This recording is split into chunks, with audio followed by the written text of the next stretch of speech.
Hi everyone, welcome back to It's All Light. I'm your host, Natalie Baugh. Today's guest is Buck McGettigan. Hi, how's it going?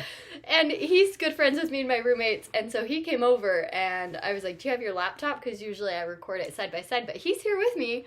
So, Buck, hello. How's it going? Tell us a little bit about yourself. I'm glad to be here. I am actually really nervous to be on this podcast. He's not glad to be here. Yeah, I am not, but I feel like now that I'm actually looking at myself on this, I feel kind of like a celebrity. So, I you appreciate are, the with opportunity. my few listeners. Thank you for listening, everybody. So, Buck's a little scared of the what are you passionate about question. So, we're going to do a little bit of a different segment today and just kind of pick Buck's brain. He likes to talk about politics and religion. And I was starting to ask him why, like, what about that? And he said, my bringing up, like, I don't know, he's a fun conversationalist, very opinionated, while being open-minded. So tell us a little bit about just your background. Yeah, well, my background in religion and politics. Or just your life. Like, Sure, where are you from? I'm originally from Sacramento. Oh, nice. I come from a really big family.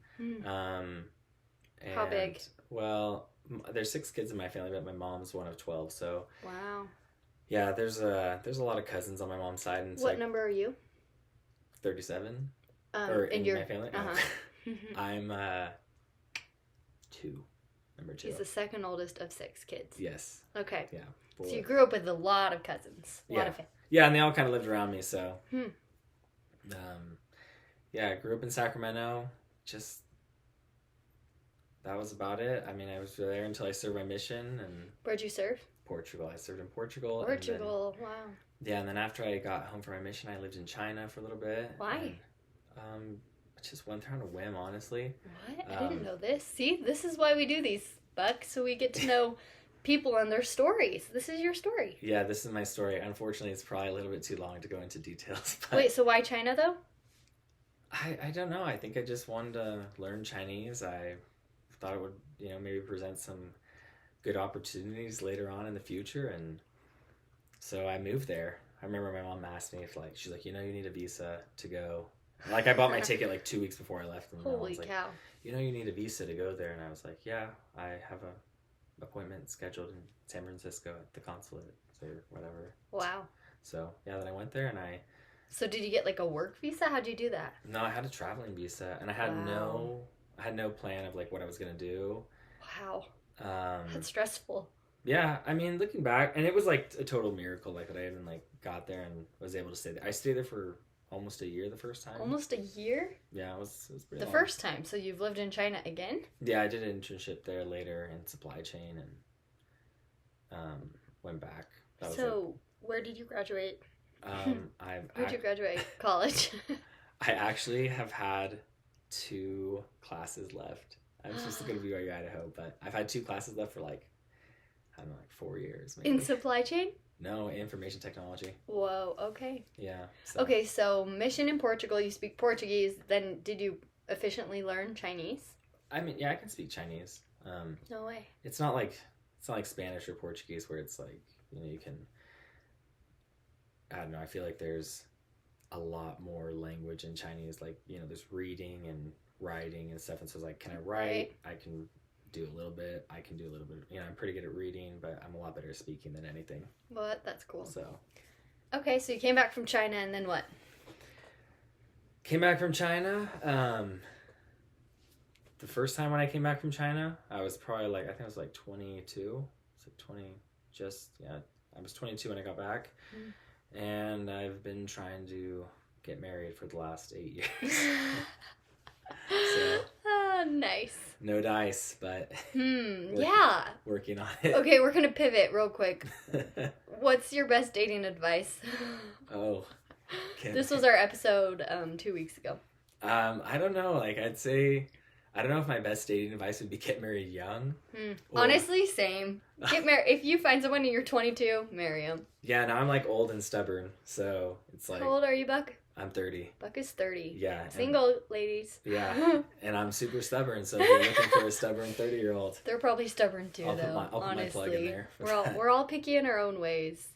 But yeah, you really have to channel in that your early 20s self when it comes to picking someone to marry and be with, because you're more aware of your own issues, and then you're more aware that other people have other deeper issues because you've discovered your own. Yeah. So you meet someone and you're like, oh, will we work with all our issues? Yeah, no, it's true. I feel like in the last couple months I've mellowed out a little bit, maybe wised up, realizing, hey, this is not going to work. But like, the last 2 years I've been really stubborn. The last 2 girls I dated, man, I put them through the ringer. Why? What? They had to deal with me for and I dated one of the girls for 8 months, and I dated the other one for over a year. And why wasn't it right? Why didn't it work out? Yeah. We're different goals, different personality. Well, not different personalities. We always have different personalities. I don't think I could marry someone with my same personality. Same. Actually, I could. You know what? But you need things to align. I need them to be my same personality, but feminine. Really?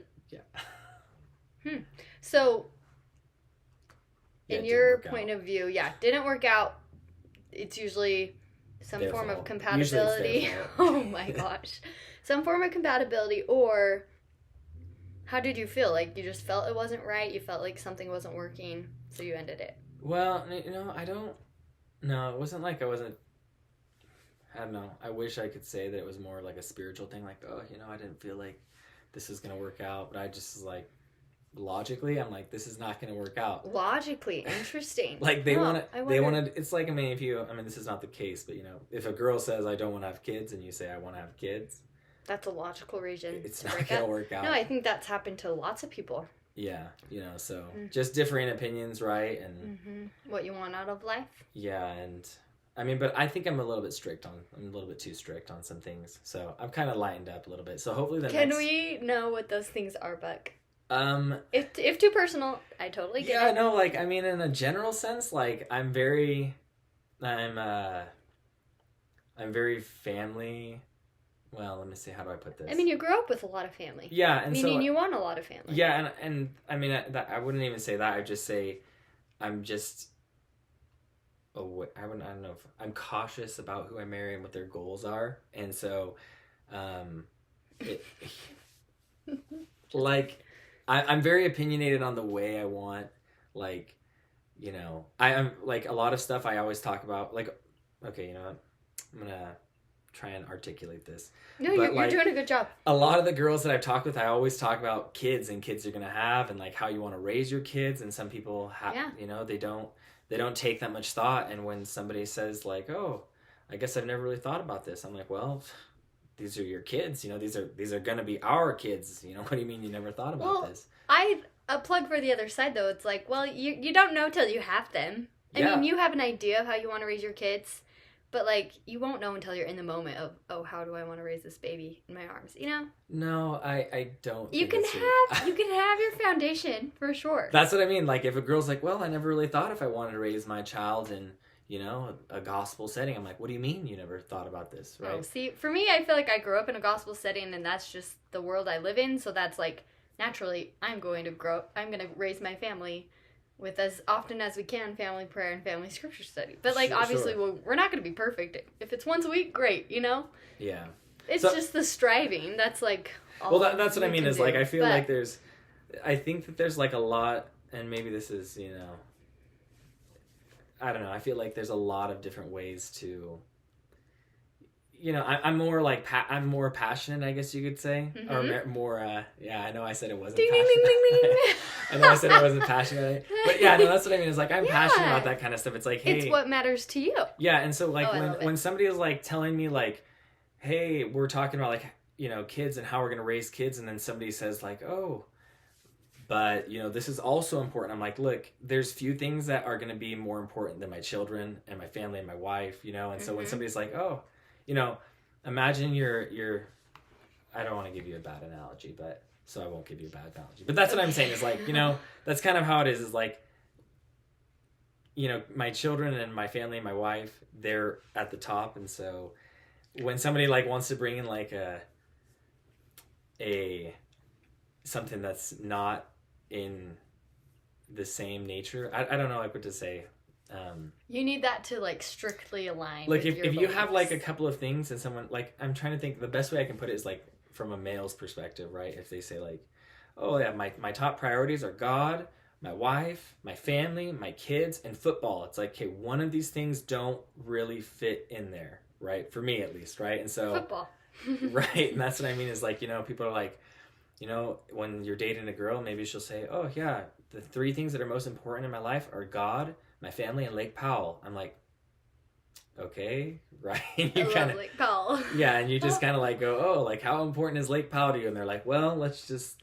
Well, it's the meaning of what it is. Like Lake Powell is a place to be with family and build those funny memories. Sure. Right? And it's being in nature and closer to God. Right. Maybe you can edit this out. But, oh shoot. No, I just been thinking like, yeah, what if a girl is like, what if it's not your family though? What if she's like, hey, I want to have a girls trip to Lake Powell, Yeah. Sure. I mean, Yeah, I guess you just have to find what's important to each other, right? Sure. And like, where do you draw the line? I'm not a misogynist. Like, let me just get you're that. not. Let me just put that out there. You don't need to put that in. No, I'm just it's curious to see what's important to you. Like, people listening, like, ask yourself, like, what are those things you will draw the line on? Like, how do you find someone that resonates on all the important things with you while also accepting some of those things? Yeah. What do you think? I guess right now I'm just hoping that none of my ex-girlfriends ever listen to this podcast is what I'm actually thinking. I'm like, shoot. They're all like, oh, this guy. Yikes. Okay. Yeah, no, but anyway, what'd you say? Sorry about that. How do you, gosh, I can't remember. Something about, yeah, you have what's important to you, but how do you accept other things that are important to other people? Like, where do you draw the line of, okay, that's not exactly what I want, but it's in addition to, or I can think differently about something else they like? I think that's what I mean by like, maybe I'll like loosen up on things, but here's the thing is like, we need to line up on a couple things. God, your family, and those are the most important, okay? And that's in its own S tier category, all right? It's like... I don't know what S tier means. Whatever, never mind. Anyway, just top tier. We'll just call it top tier. Yeah, God and family. Okay, cool. God and family. Okay, you get that in your top tier. Okay. Okay, now in your secondary tier, I really don't care what you put in there. So it could be like Pal. Yeah, because I really don't care about anything else. That's what I mean is when I come on and I say I'm not passionate about then you anything. don't care about anything else. Yeah, sure. I don't really care. As long as you prioritize God and your family and you're legitimately prioritizing it, I can roll with that. If your motivation to go to Lake Powell is because of your family, I'm like, okay, fine, we'll go to Lake Powell, right? But if your motivation is to go to Lake Powell because of something else, right, like your own self-indulgence, I'm like, okay, I think we need to take a step back and see what may be the best option for our family. So you're really into motives. Yeah. So what are your motives? God, my family, my future family. The one. Okay, so what else do you like to do for fun? Oh, I don't know. I like to talk to people. Like. True. That's what I like to do. I like meeting new people. Seeing where you're a good arguer. Yeah, I know. I gotta tell him and my roommate have lots of chats, and it's just so fun to be a fly on the wall because it's just bam, bam, bam, bam. But it's like productive. It's not like I hate this and I'm bashing. It's a productive argument. Yeah, Kate's called me extreme too. She's like, she thinks I'm too extreme on a lot of things. But... Which is scary. Extremity on anything is a very bad thing. Sure. Well, then now you know I'm Do you not agree? Married. Yeah, well, I'm trying everything. So, yeah, how would you shift? I think you just cool it a little bit. I think you gotta... Well, and that's the thing, too, is, you start telling a girl, you're like, I'm compromising, and then they get all upset about, oh, I'm being compromised. It's like... Hey, the book I just read, which everyone should read, was Marry Him, The Case for Settling for Mr. Good Enough. You're gonna have to compromise. You're not gonna find someone that is literally perfect in every way you need them to be. That's me. I'm Mr. Good Enough, I feel like I take it back. All right. I'm Mr. Almost. Well, we're all good enough. And I've talked to Kate about this too. It's like the word settling, right? We're all going to have to settle because we're not perfect. Do you think you're good enough? Yeah. Okay, I feel that's fine. Do you think this would work out between us? I don't know, Buck. I just asked Kate if she knew somebody that would. I think you're fine. That would what? I just asked Kate if she knew anyone that would be willing to go into a blind relationship. A blind relationship? Yeah, not like a blind date, just like jump straight into a relationship. Wow. Like, well, my marriage and family prep class by Tammy Hill at BYU, she has an Instagram. You should all follow her. She actually just posted this reminder of like, if you have somewhat of an interest in someone and they have somewhat of an interest in you, try dating for like 2 weeks. Yeah, no, that's literally what I said. I said, look, we'll call it after 2 weeks. Like trial dating, honestly, there's a point. It's like A/B testing and marketing. Like you just try it. Yeah. You wake up because tomorrow sometimes that commitment changes things in a relationship. Just show like putting 2 feet in for 2 weeks will really give you an idea of what it could be like. That's actually so that's like blind relationship 2 weeks. Yeah, no, I think I'm gonna try that in like the next. All right, Buck, we're gonna have a report from Mr. McGettigan here. Yeah, I'll let you know what goes on. Yeah, no, honestly. I need to find someone who's down to do this. Tammy Hill, I'll report back to Tammy Hill and let her know how it goes. No, too. I did this assignment. What, you did? So yeah, it was an optional for points, and I was like, I'm gonna try it. So I like met this kid at church. We like studied once, and then went on a run. And I was like, so I have this assignment. Like, would you be down? And he was like, yeah, sure. So we dated for 2 weeks. I bet that was a super hard decision for this boy to make, to date you for 2 weeks. No, it was really fun. He's like, really sweet. Yeah, I'd be. You want to date me for 2 weeks? It was really good. And then we had some fun, and then we talked after and kind of evaluated, and we're like, okay, maybe we won't continue to date, but like we became good friends. Shoot, now if you walked up to any guy and asked them if they date for 2 weeks, I bet everyone would be drooling over you. You're sweet. But no, I get rejected quite often. It's great. Wait, you get rejected? Oh yeah. But wow. I've been away from that personally for a while. So let's get back to the point of this episode. I don't want to say that this is deflection, but I mean. Yep, we're deflecting. That's what this podcast is for. No, just kidding. Oh shoot. It's not about me, it's about you. So, I'm curious, are you more like your dad or your mom? And are they similar thinking to you? Or are you similar thinking to them? Ooh, man, that's a good question. I don't know. I think. Well, it's hard to say. My parents are divorced, so hard. Yeah, sorry. Raised by a single mom. I think maybe that had like some influence over me. So yeah, actually, I'd say I'm more like my mom. Definitely. How old were you? I was like 4. I don't know, like maybe 4. Oh, you were little. Yeah, I think it was about 4. Did your dad have a presence in your life? No, not really. No, but he's yeah, I think that like that just makes my mom rub off on me a little bit more. Yeah, I think personality-wise, I feel like I was probably like more like my dad, but definitely by nurture, raised by my mom. Like, your mom. Yeah, I think of some stuff that my dad does. Like, I don't know. I just definitely more like my mom. So, what are some qualities you admire about your mom? That's a good question. I'm trying to think of her good qualities. She's got some, I'm sure. Give me a second. Like, she's got a lot of good qualities. I'm trying to think of what they are. Someone told me there'd be a test on this. My mom, she's, I would just say right off the bat, she's, my mom she's really strong in the gospel. And so, always raised with a religious perspective, and always taught to look at things from a religious perspective first, and to incorporate God into decisions that you make and things like that. Yeah. So I think that's the biggest one. My mom's a hard worker. I don't know if I really have that, but she's a hard worker.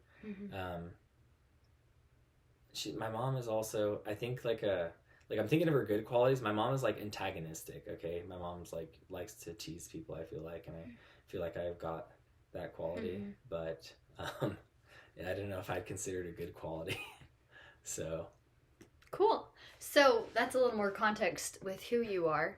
So now we're backtracking to the beginning of you came home from China. Then what have you done with your life?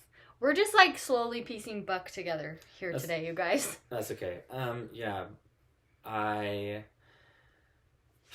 I went to school for a little bit, and then I decided I'd move down to Southern California, and I moved down there. started working for a couple different tech companies. Hmm. And then after I'd worked for them for a little bit, I think I was about 20, maybe 24, maybe 23. I don't know. I decided, I want to go back to school, because the first time I went to school, I didn't know what I was studying. Mm-hmm. I just went like business or something. Then I changed my major when I got back, and I went to information technology. Hmm. And then after I did that, I went through the whole school thing, and then I ended up almost graduating. Still not graduated. Maybe this year will be the year. We'll see. I'm not super enthusiastic. And what do you do for work right now? Right now? So I just got done doing some contracted work for a fabric company, and it was supply chain work, mostly working on logistics and things like that. And now I am starting to do my own thing, just helping companies get things manufactured overseas and helping them with, just products and manufacturing and things like that. So that's what I do now. So passion follows energy, energy follows passion, and you're putting your time and energy into like this job. And what else? I don't know if I'd say I'm passionate about this. I'm just doing it to keep myself alive. It's okay, pretty boring. Interesting. Yeah, no, Well, you're motivated and passion in that sense is then just to make a living, right? Yeah, I guess keep myself alive. That's what you want to call passion. Yeah, it's like the lowest form of passion, I feel like. And I'm assuming you think that you will be the provider for your wife and kids. Yeah, sure. I guess it just sounds like, your passion is breathing. It's like, well, if I didn't, have to do it, I might not do it. So no. I want to. Yeah, of course, I want to be able to provide for my family. I think they're not, present at the moment, but that's the goal, right? Eventually being able to support my family and not just my family, being able to help other people as well. Yeah. So do you think most guys feel that sort of pressure of like, oh, this girl expects me to provide for her and our family? I think, well, most guys in our culture, most guys here in Utah, of course, I think that they feel that pressure. Yeah. I don't think any guys, trying to rely on his wife to support their family. Yeah. Have you had like conversations with your guy friends? Like, how often do you guys talk about dating, I guess, or like, mostly I talk when about. I have a wife. I feel like mostly I talk about it with girls, but when I talk about it with guys, well, I do talk about it with guys as well. But as far as like work, I mostly talk about it with girls because they're the ones who are more interested in, whether they're marrying a doctor or a, elementary school teacher. So yeah, but I guess with that being said, follow-up question, like I think this is kind of what I was eavesdropping from your and Kate's conversation. It's like, well, how much does that actually matter? Like to a girl, I feel like it matters a fair bit. Yeah, but like in a relationship, people would argue, well, if you really love someone, it doesn't matter what they do, as long as you work together. And you might be poor as dirt, but you work together and figure it out. What do you think? I think that is a certain personality. Really? There's certain people that are like, I'm married for love, and there's certain people that... Really? You really think that? I feel like most people marry for love. Really? Mm-hmm. Yeah. Most people in our culture, or most people in Hollywood, or most people... Which most people in general. I don't know. Or, I think in a worldly view, a lot of people live together before having kids, and some people feel like, we should get married before we have kids. Or they never do, and they just live together and just never get married. But I feel like generally in our culture, people are like, I want to find someone who I love and want to be with for eternity. Yeah. And that's our number one goal. It's like we want someone we just love and care about. Yeah, I think that's... And then you'll do anything for them, a.k.a. provide for a family, a.k.a. raise children, a.k.a. do it together. Yeah, I feel like... But maybe that's... I guess when I think about that, I think maybe this is some people that... they look at, it's like they find somebody who's a doctor. I'm speaking from a girl's perspective, right? So you go, this guy's a doctor. Of course. No, I grew up thinking I'm going to marry a doctor. Yeah, and then you go, I could love this guy. He's a lovable guy. He's going to be a doctor, right? Mm-hmm. But maybe you don't give the guy who's 5'8" and is, working as an L.Ed. school teacher, that much of a chance. I don't think I've ever been on a date with a doctor or going to be doctor, actually. Well... Been on a date with any lawyers? I don't know. I don't know. Anyways, but Yeah, it's just giving people chances, right? Because, I mean, this whole book I read, it's been on my mind. I just finished it. It's just giving people chances that you normally wouldn't. And Kate says this too sometimes. It's like, you might surprise yourself. Yeah, I mean, no, that's true. Like, I think that's good. I feel like, well, yeah, no, that's good. No, what else are we going to add? This is so interesting. No, like, I feel like I'm very cautious about, like, some things. Like, some people, like, I'm a risk taker in a lot of ways, but, like, on certain things, I don't want to take a risk. When I meet a girl and she's a certain way, you know, or if she's got a certain view on politics, family or kids, family or kids. Actually, I just met this girl the other day. I shouldn't even say this. What if she listens to this? I'm all like, how public is this? It's not that public. You're fine. Yeah, just wait one day. Anyway, I was just talking to this girl the other day, and oh please, I just hope don't show this episode to anybody. But she's like, she just had no opinion on, you know, certain political views, and I was just like, what? Like, how can you not have an opinion? I should say this. My eyes are wide because I'm like, I don't get into politics that much, though. Yeah, but like some things you gotta like, you know, some things you gotta have an opinion about, right? Now, granted, she did have an opinion on some things, but she was registered. She wasn't a registered Republican or Democrat. She was registered as, what do you call it, unaffiliated or something. Well, what if you're passionate about that and you don't want to be involved? Being unaffiliated? I don't know, like, mm-hmm. That's like the thing too, is like, you have to understand, like, I came from like this culture, whereas like I'm raised from a very conservative family in Sacramento, and like in California, and if you don't have like an opinion or like state your opinion, or, you know, stand up for your beliefs and what you know want, you're gonna get ran over and trampled. Okay, it's a quote from Hamilton: "If you don't stand for something, Burr, what will you fall for?" What? Yeah, no. So that's like okay. Yeah, that's like the culture. That's like what I've been raised in. Is like, you know, I remember when I was little, I was probably like, I'd have to do the math, but like when Prop 8, if you know what that is, like Proposition 8 was. Do you know what that is? It's like when they legalized gay marriage. Oh. And, yes. They legalized gay marriage in California. When Proposition 8 was thing, it was like you go out your door every day and it was like a war zone. Okay, like you had like people protesting all the time and like getting into like fights and like just almost like mobs breaking out. I remember one time, I forgot who, I think it was in LA actually, like the temple president. I think he like called up a bunch of people in the stake or something, and he said like, bring baseball bats and whatever you have. The like, temple president? and come inside the temple. Gosh. And then they had like the SWAT team was outside on the temple lawn because there was like a huge like mob like gathering around the LA temple. Like it was crazy. I did not know about that. Yeah, and so it was like, you know, this is kind of like, I mean, I wasn't, you know, this is like the culture that I was raised in, right? And you know, so when you have somebody and it's like, you know, it's hard for me to like marry, I don't want to say, anyway, like when I'm looking at like somebody who I want to date or get married to, and they don't have strong opinions about things, I'm like, you know what if we move back into a place like this? And, you know, you gotta be able to like, you gotta be able to defend what you believe in, right? So I guess it's like, interesting. That's one way that I look at it, you know.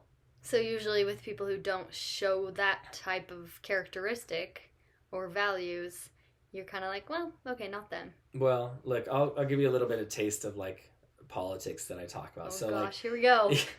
Buckle up. One thing I really like about one thing I really like that Donald Trump has said when he's looking at a VP, he says, they ask, well, what qualities are you looking for in a vice president? And he says, the number one quality you need is somebody that can run the country, you know, that can be president of the United States if something happens, like if he dies, right?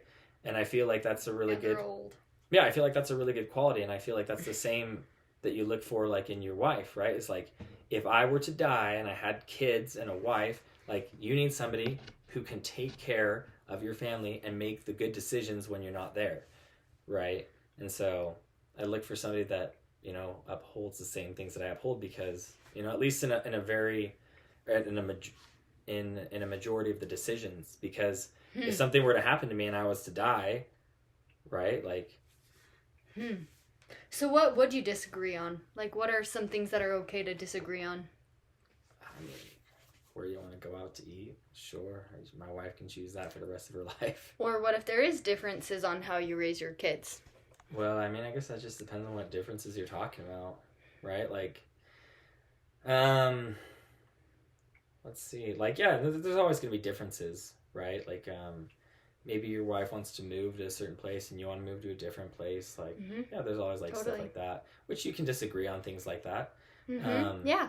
No, honestly, sometimes you think those have to be super aligned, but I know couples who really have a hard time with those type of arguments, yet they love each other and they keep working at it. So, I don't know. At what point is it just doable because you love each other? I think that's what it comes down to, right? If you love each other, I don't know. I think that like we talk about, I think that there's just like different forms of love. We throw around this word love too much. And it's like, what if you love somebody? It's like, you know what love is? Love is you have to have been married for 50 years and you've gone through a lot of stuff. Okay. That kind of love is a lot different. That's a deeper love. Right. That's different than this love. Like, oh, I just loved him. So I got married. It's like, you didn't even know the half of this. Like, which, as you were saying, it would have been easier if we all had just gotten married when we were younger, right? Because we were just like, oh yeah, I love him. I mean, I'm watching 4 of my cousins, all under 25, get married this summer. Oh, wow. And I'm like, holy cow. That's great. It's awesome. I'm like, good for you. I don't care if you're 19, just good for you. Yeah, no, that's the thing. Is like, I'm not saying if you know you want to be with someone, be with someone. Yeah, and that's the thing is I don't think you want to be ignorant either. Like, I mean, even getting married at 20, maybe some people are going to listen and say, oh, well, being ignorant at our you're age. Getting married so young. I know if there's a couple people in my ward right now that they'd be like, oh, man, you get married so young. They'd be just ticked. I mean, just because they think that you're so ignorant when you're young. But I don't know. I think if you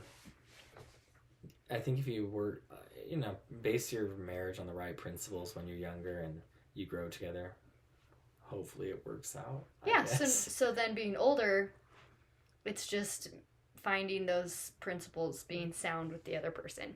Yeah, and why is that so hard? I feel like a lot of people when they're younger don't have a lot of principles, maybe. They're still developing them. There's like you said, we're stuck in our ways. Yeah, now it's kind of the worst. People don't grow up. Don't become like this. Yeah, you get older and then people have they have whatever. Yeah. They've got their own issues. You get more issues as you get older, I feel like. Yeah, but I think you deal with those in a relationship regardless of age, right? I mean, and you deal with them your whole life. So you just have to learn how to love those differences and learn how to communicate effectively. Yeah.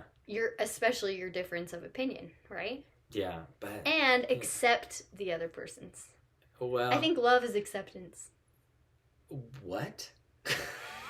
I don't know about that. I mean, Hold on. Because you really do have to accept everything about them and love them. I just don't know that phrase sounds bad. Okay, maybe right? it does. That sounds like something somebody would say in like California. Like, love is acceptance. Do you see what I'm saying? You see where I come from? No, I see where you're coming from. So when that comes out of your mouth, I'm like, hold on. Like this is already on my radar. Okay. So let's rephrase that. Yeah, love is acceptance. Love is accepting your, imagine me. This is like when I hear something like that, that sounds like love is accepting your wife screwing up your children. Like, Ooh, that's a very scary thought. Yeah, no, I'm being a little bit harsh, obviously. Yeah. That's kind of what that sounds like. It's like, well, I think, like you were saying, there's the love of, like, your grandparents who've maybe been married 60 years, right? Like, that love is different than a newlywed's love because they've had time and experience and they've learned. I mean, I still watch some of my aunts and uncles and just other couples I know that, like, obviously things aren't perfect and they continue to love each other through ups and downs and dealing with family trials and then just their own relationship. There's ups and downs and it's not always easy. So I think at the point I said love, like, is acceptance, you're going to have those ups and downs. They're going to have their flaws and their issues and they're going to maybe get angry or maybe raise their voice or whatever in a relationship. But you have to accept that and take it because that was your choice. Right. Well, yeah. I still hate, okay, maybe not. I still hate to say just like, well, you got to accept it. It's like, love is like, look, I mean, look, this is just coming from me. You're a tough love guy, huh? No, I think about a couple of things like in the scriptures, right? Like you think True. about things like that. The Savior says, "If ye love me, keep my commandments." Okay, he doesn't say, and that's one way. That's one way to look at it. He accepts us, but he doesn't. What's the word? It's like love is conditional, right? And that's which is hard to understand, but it's kind of like acceptance too. Right. Well, there's a lot of different things you look at love. It says, whom the Lord loveth, he chasteneth. Okay, so it's like to say like, oh, your husband loses his temper and starts to yell. It's like you just accept that. It's like, no, as a wife, you turn around and you say, look, get it straight, man. Like, yeah, I'm telling you this because I love you. Get your act together, please. Okay, true. So maybe it's not acceptance, so to speak, but it's dealing with it. Tolerance.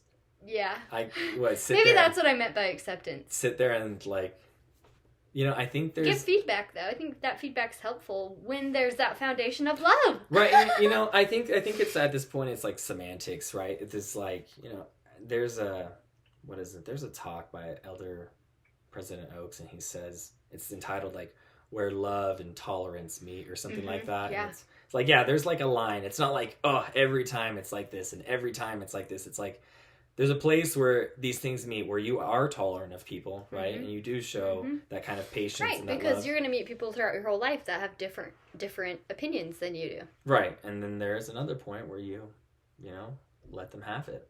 And you, See, and I think I started this episode saying I've eavesdropped him and my roommate's conversations, where it is an argument, yet it's productive in the sense that he's not bashing the other person. He's stating his opinion very firmly. Yeah, well, I mean, Jesus flipped a table. Like, it's that sort of righteous anger, right? I didn't flip any tables, but... Right. I mean, it wasn't even that heated. It wasn't any raised voices or anything, but it's still just standing up for what you believe. So what helps you be open-minded? I think I get more open-minded as I get older, I think. I think that there's...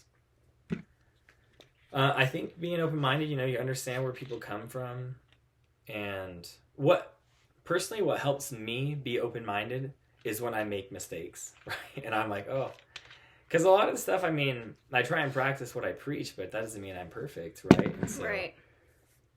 You've got your own flaws, and I realize, hey, I struggle with this, other people struggle with this, and there's things that I don't struggle with, and people struggle with those things, and you kind of got to learn to deal with it. But at the same time, I'm also very critical of myself, and I try and make sure that I'm not just, justifying everything. But there is a certain amount of patience that you need to have, and there is. So, and civility. So. Okay, I have 2 follow-up questions. One, okay, think of the second one first. What are you pretty into self-improvement, and is there something you're working toward right now? Like repentance? Am I into repentance? Is that what you're asking? I know the answer to that is yes, but no, I'm asking like for me, I'm trying to figure out one thing at a time. That's like what I'm trying to work on. So I'm trying to find the one thing for the one thing. It's like, okay, I want to get my scriptures every day, even if it's just a verse, sure.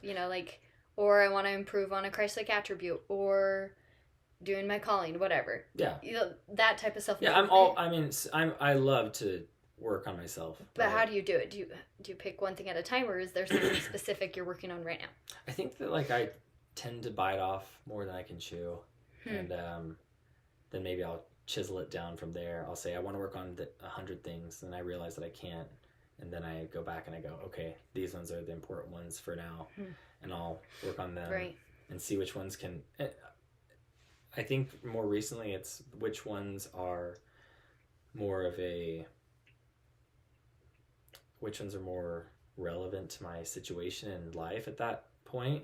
So right now, get married. Yeah, well, right now it's like, well, get married is one thing, but it's like if I was in a relationship, I might need to work on, not interrupting people and listening more and being a little bit more kind. But even if you're not in a relationship, you can still work on those things. Though. Yeah, so but what I mean, you have to think ahead. I do think that, but at the same time, it's like when I'm in a relationship, I tend to spend more time thinking about those with things. one person. Like, right, like I see my roommate every day. We go hang out or whatever, and it's like I'm not it's not really, it's not like a relationship, right? We're not sitting there arguing all the time, or Who's making dinner? yeah, it's not, the patience doesn't really need to be applied as much as maybe when I'm in a relationship with somebody who we butt heads a little bit more. So And you kind of want that, don't you, in a relationship? well, I want somebody that balances me out. I don't know if I'd want somebody that... And that was my first question. Do you think the best relationships are the guys and girls that can figure out, like, their strengths and weaknesses, balance each other out? Do you think, how important is that to you? I think you got to have strengths and weaknesses. Yeah, I think that's good, but I think that you have to, in that case, and I only say this because I have two cousins that are literally polar opposites. That are married? Yeah. Mm-hmm. Well, no, one of my cousins is married to somebody else, not two of my cousins. Right. Let me just put that out there. That's a good point. Yeah, so one of my cousins, he's married, and his wife and him are just very opposite. And I think that it can work if there's a couple of things. I think it works if you both share the same core values at the top of your priority list, or whatever you want to call it. Yep.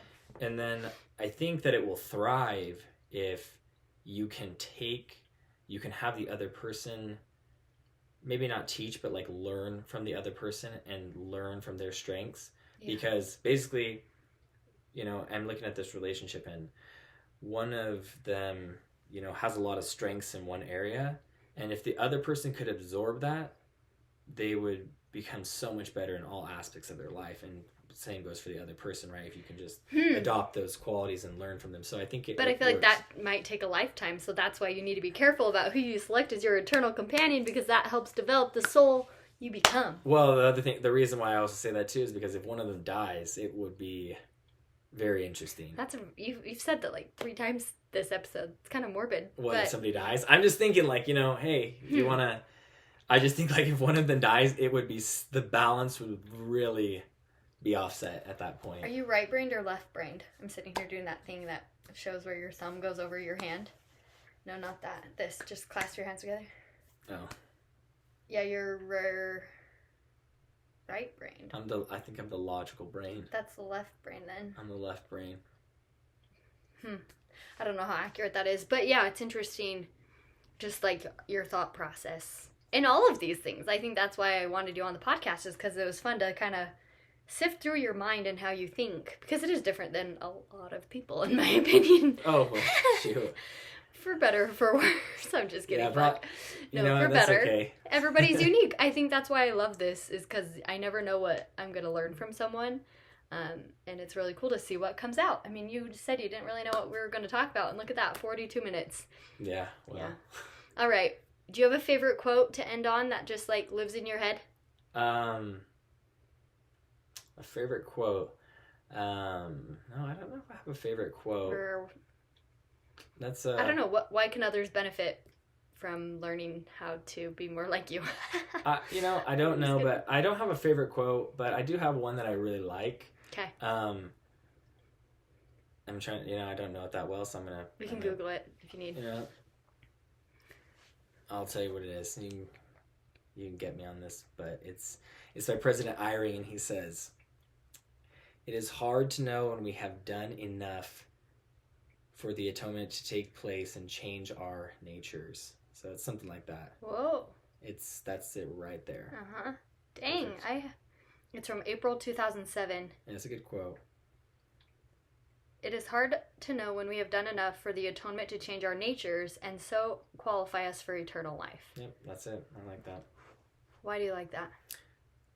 Because I think it lets us know that there's never a point when we've done enough, or at least as President Eyring states it, it's hard to know. It's hard to know if you've done enough to achieve what you've set out to accomplish. Or repented fully. Right, and you need to strive with all your might until, you qualify for the atonement to come in and change your natures, right? You asked me if I'm into self-improvement and working on myself, and this is how you become more like the Savior. This is how you change who you are and take out your bad qualities and replace them with godlike attributes, is you strive to do all that you can do. And after, like he says again, it's hard to know but at some point, you qualify for the atonement, and it will change your natures.